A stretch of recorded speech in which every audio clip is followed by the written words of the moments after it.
पहाड़ियों को, पहाड़ी जुबान बोलने वालों को, जिसे अब पहाड़ी एथनिक ट्राइब कहा गया है, उन्हें रिजर्वेशन के बेनिफिट्स देने के लिए एक बिल आना था। हालांकि वो बिल अभी तक नहीं आया और अब लगता है कि बजट सेशन का इंतजार होगा या उसे ऑर्डिनेंस के जरिए लाया जाएगा। दूसरी तरफ अदर बैकवर्ड क्लासेस से ताल्लुक रखने वाले जितने भी लोग हैं, जो उनके लीडरान हैं, उन्होंने एक नई बात छेड़ दी है। उन्होंने एक बात तो ये कही कि वेस्ट पाकिस्तान के जो रेफ्यूजी हैं उन्हें आप ओबीसी समाज में नहीं जोड़ सकते, वो एक अलग क्लास है और वेस्ट पाकिस्तान रेफ्यूजी जो हैं वो अलग अलग जातियों से मिलकर वेस्ट पाकिस्तानी बने हैं, उनकी कोई खास जात नहीं है, इसलिए उनको जात में आप क्लासिफाई नहीं कर सकते। वेस्ट पाकिस्तानी कास्ट नहीं है कोई, वो बेसिकली एक रीजन है, खित्ता है जहां से लोग आए हैं, उसमें अपर कास्ट भी हैं और बाकी तमाम लोग भी हैं उसमें। इसी तरीके से इनका यह भी कहना है कि पहाड़ी जुबान बोलने वालों को संवैधानिक तौर पर जुबान के आधार पर अगर कहा जाए तो किसी रिजर्वेशन का कोई प्रावधान नहीं है, लेकिन चूंकि सरकार दे रही है, वो सरकार किस तरीके से देगी, मगर वो भी ओबीसी में नहीं आते। इसी पर बात करने के लिए मेरे साथ है एक ज्वाइंट कमेटी बनी है एससी एसटी ओबीसी समाज की, उसके प्रवक्ता श्यामलाल बसन जी। श्याम जी, मुझे सबसे पहले ये बताइएगा कि आपकी वेस्ट पाकिस्तानियों को लेकर क्या रिजर्वेशन है? देखो, मैंने पहले भी कहा है कि जेके ड्यूटी के अंदर पहले से ही मतलब 27% का रिजर्वेशन का पूरे स्टेट के अंदर है, लेकिन जम्मू कश्मीर के अंदर नहीं है। 4% सिर्फ ओएससी को दे रहे हैं, ठीक है नहीं। अभी बेस्ट पाकिस्तानी रिफ्यूजी की बात करेंगे ना, बेस्ट पाकिस्तानी रिफ्यूजी हैं, दैट इज नॉट कास्ट, एक कास्ट थोड़ी है वो, that is group of caste. अब कैसे इसमें इंक्लूड कर सकते हैं, कहां पर उनके लिए कॉन्स्टिट्यूशन प्रोविजन है, ये बड़ी एक विडंबना रही है। और इसके साथ सैनिक कम्युनिटी है, सैनिक कम्युनिटी ने डिनाई कर दिया, हम ओबीसी में आते ही नहीं हैं, हम राजपूत कम्युनिटी बिलोंग करते हैं, हम के ऊपर क्यों थोपा जा रहा है। उन्होंने प्रोटेस्ट भी किए हैं और इनको कमीशन को भी उन्होंने अप्रोच किए। इसलिए आज हमें विडंबना इस बात यह है कि जो डिजर्व करते हैं 27% उनको दे नहीं रहे हैं, और जो नहीं डिजर्व करते हैं, जो नहीं चाहते हैं, उनके ऊपर थ्रस्ट की जा रही है, जैसे सबने सैनिक कम्युनिटी है। इसी तरह हमारा चाहे वो जाट कम्युनिटी की बात करें, गोरखा कम्युनिटी की बात करें, और बाकी भी जो 15 कास्ट उसमें इंक्लूड किए हैं। 27 जाते तो पहले थी, 15 हो गई, 42 हो गई। अगर 42 को जो कास्ट ही नहीं, ग्रुप ऑफ कास्ट हैं, 4% उनको ओएससी में दे रहे हैं, वो भी ओबीसी में नहीं, ओएससी में, अदर सोशल कास्ट में आप दें तो कितनी बड़ी बेइंसाफी। इतने बड़े समझो के स्टेट का कोई 60% के करीब उनकी पॉपुलेशन है, कितना बड़ा अन्याय उनके साथ हो रहा है। क्योंकि पूरे देश के अंदर 27% जैसे ही मंडल कमीशन लागू हुआ था सुप्रीम कोर्ट के इंदिरा साहनी के केस से, सुप्रीम कोर्ट से, और तभी से हमारी रिजर्वेशन स्टार्ट हो गई थी। लेकिन जम्मू कश्मीर के अंदर जहां एक बहाना रहा कि जहां पर 370 है, यहां नहीं दे सकते हैं। जब 5 अगस्त 2019 को 370 रिमूव हो गई, उसके बाद आज क्या हिच है, आज सेंट्रल गवर्नमेंट बताए, आज जेकेएलजी एडमिनिस्ट्रेशन बताए, क्या हिचा 27% देने में, क्यों नहीं दे रहे हैं ये? आज 27% मिलनी चाहिए नहीं, क्योंकि ये नहीं देना चाहते हैं, इनकी निजत देने की नहीं है, बात ये है। अभी इन्होंने सारा जितना भी चक्कर भी बनाया है, वोट बैंक पॉलिटिक्स के लिए बनाया है। चाहे वो जितनी भी कास्ट इन्होंने इंक्लूड की हैं इसमें अंदर, ओबीसी के अंदर, और एसटी का स्टेटस डिल्यूट कर रहे हैं। ये इनको पहाड़ी स्पीकिंग जो एथनिक जो ग्रुप है, वो भी ग्रुप है, उसमें सारी कास्टें हैं, वो उसको भी एसटी का स्टेटस जो देने जा रहे हैं, कहां पर कॉन्स्टिट्यूशन राइट्स हैं उनके पास, कैसे उनको दे रहे हैं, ये सारा मनमाने ढंग से हो रहा है।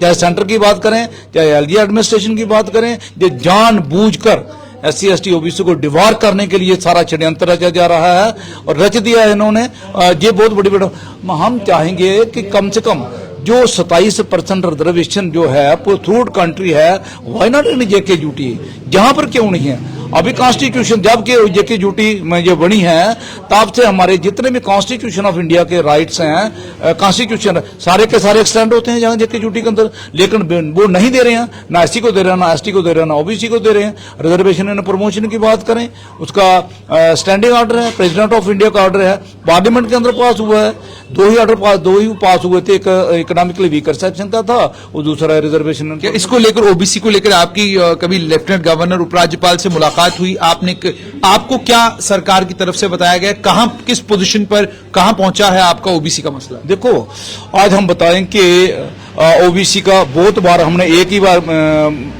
हमने बहुत मेलें की हैं, बहुत रिक्वेस्ट डाली हैं, लेकिन आज तक टाइम हमें नहीं दिया गया। ये बहुत बड़ा हमारे साथ डिस्क्रिमिनेशन, हमें अपनी बात रखने का मौका भी नहीं दिया गया। लेकिन उसके बावजूद तो आपको ओएससी में 15 जो कास्टें ऐड की गई हैं, आप उसके भी खिलाफ है, आप नहीं चाहते वो कास्टें ऐड हो उसमें? देखो, ये सीधी सी बात है, 4% वो भी ओएससी के लिए, और कास्ट से 15 ग्रुप उसमें ऐड कर रहे हैं। बीच कहाँ की जस्टिफिकेशन है?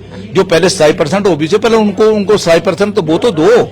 ये तक वोट बैंक की पॉलिटिक्स है, जो इन्होंने कास्ट इंक्लूड की है ना, सारी की सारी ये वोट बैंक पाने के लिए, उसी के लिए सारी ये षड्यंत्र जा रहा है, उसी के ऊपर सारी पॉलिटिक्स चल रही है। यानी आपका ये मानना है कि इसका कोई किसी जात से लेना देना नहीं, संविधान से लेना देना नहीं, ये केवल मात्र इसलिए किया जा रहा है क्योंकि भारतीय जनता पार्टी आने वाले कल में इसका चुनावी फायदा लेना चाहती है? बिल्कुल, इसमें भारतीय जनता पार्टी से चुनावी फायदा लेना चाहती है, इसीलिए ये सारा षड्यंत्र रचा जा रहा है। ये किसी को भी नाराज नहीं करना चाहते, वो नहीं है।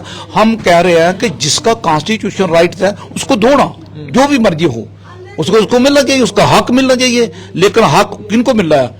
हक उनको मिला है जो डिजर्व नहीं करते हैं, जो कॉन्स्टिट्यूशन के प्रीव्यू में नहीं आते हैं, उनको जो हक दिया जा रहा है। इसलिए हमारी सेंट्रल गवर्नमेंट से, एलजी गवर्नमेंट से हमारी अपील है कि 27% जो रिजर्वेशन है वो फौरी तौर पर लागू होनी चाहिए। और दूसरा, रिजर्वेशन एंड प्रमोशन का मसला है, स्टैंडिंग ऑर्डर है उसका, प्रेसिडेंट ऑफ इंडिया का ऑर्डर है, जो जहां पार्लियामेंट के अंदर पास हुआ है वो जहां रिस्टोर होनी चाहिए। और एसटी का स्टेटस जो डिल्यूट किया जा रहा है उसका स्टेटस डिल्यूट नहीं करना चाहिए। डिल्यूट कैसे किया जा रहा है? जो सीधी सी बात है, जो पहाड़ी स्पीकिंग को एसटी में रखा जा रहा है, उनको एसटी में रखा जाए, एसटी स्टेटस दिया जा रहा है, तो एसटी का स्टेटस नेचुरली डिल्यूट होगा।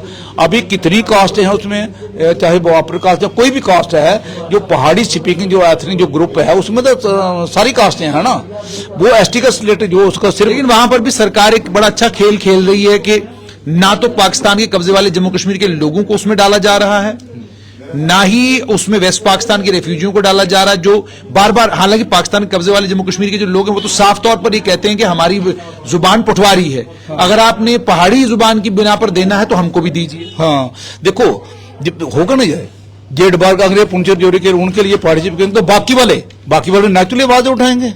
आज हमारे ज्यादा एरिया ही हमारा अपने, अगर आप टेरिटरी देखेंगे, इसकी जियोग्राफिकल एरिया देखेंगे तो ज्यादा तो हमारा पहाड़ी है, और लोग भी ज्यादा पहाड़ी एरिया में रहते हैं। अगर सभी को, फिर सभी आवाज उठाएंगे ना, फिर जो कोई पहाड़ी बोलता है, जो कोई बोलता है। और दूसरा ये भी समझ में नहीं आता कि बख्शीनगर में रहने वाला एक आदमी है, उसका भाई पुंछ में रहता है, वो पहाड़ी हो जाएगा, उसको एसटी मिल जाएगी, और बख्शीनगर वाला जो उसका दूसरा भाई है वो एसटी नहीं, क्योंकि वो जो पुंछ नहीं रहता। बिल्कुल, ये देखो, ये सारी की सारी जो है वोट बैंक पॉलिटिक्स चल रही है। ये सिर्फ जो इलेक्शन को देखकर, इलेक्शन आ रही है उसी के लिए ये लोगों को अपीसमेंट जो पॉलिसी चल रही है उसी के लिए बनाई गई है, ताकि हम ज्यादा से ज्यादा वोट कैप्चर कर सकें। उसी के ऊपर पॉलिसी चल रही है, ना कि कॉन्स्टिट्यूशनल राइट जिन लोगों के हैं उनको दिए जा रहे हैं। अगर ओबीसी समाज को 27% आरक्षण जम्मू कश्मीर में नहीं मिलता तो आप क्या करें? देखो, अगर 27% रिजर्वेशन नहीं मिलता है तो बहुत बड़ी एजिटेशन होगी, बहुत बड़ी एजिटेशन होगी। इसमें SC ST OBC सारे समाज शामिल होगा, और इनको जो भी इसके कॉन्सिक्वेंसेस होंगे उसके लिए एलजी एडमिनिस्ट्रेशन और सेंट्रल गवर्नमेंट उसके लिए रिस्पॉन्सिबल होगी। तो आपने सुन लिया, साफ तौर पर ओबीसी समाज का यह कहना है कि अगर 27% आरक्षण हमें नहीं मिलता, जो संवैधानिक तौर पर हमारा हक है, तो हम सड़कों पर उतरकर आंदोलन करेंगे। दूसरा, इन्होंने यह सवाल भी खड़ा किया है कि अगर आप पहाड़ी जुबान की बिना पर लोगों को शेड्यूल ट्राइब का स्टेटस देंगे तो सवाल यह भी पैदा होता है कि फिर उस वही जुबान बोलने वाले लोग जो बख्शीनगर के अलावा जम्मू के अलग अलग इलाकों में रहते हैं, उन्हें फिर आप ये एसटी के हक से महरूम कैसे रखेंगे?